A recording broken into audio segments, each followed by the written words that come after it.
Yachad BaChutz is a super exciting opportunity. It gives the ability for kids to be able to experience farm life, to be able to socialize and interact with other people. And they get to take care of the animals. They get to develop a sense of responsibility. It's like I could be my real self. One thing I enjoy doing is feeding the cows grass. It's really fun.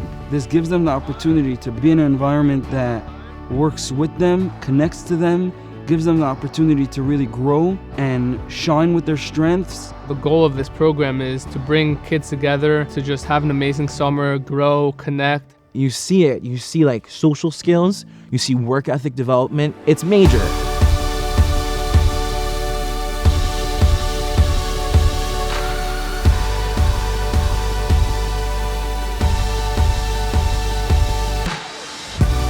I wish I could show you all, but this incredible simcha that we have in this group, we're a small group, but the bonding and the connection that we have together is really something unique and special. So much laughter, so much happiness, so much smiles. So there's a kid named Jacob, and when we came to this camp, we've been friends since. We have like the same vibe. And it's amazing seeing these kids develop their relationships with each other and just become really close friends. Yachad BaChutz is just awesome.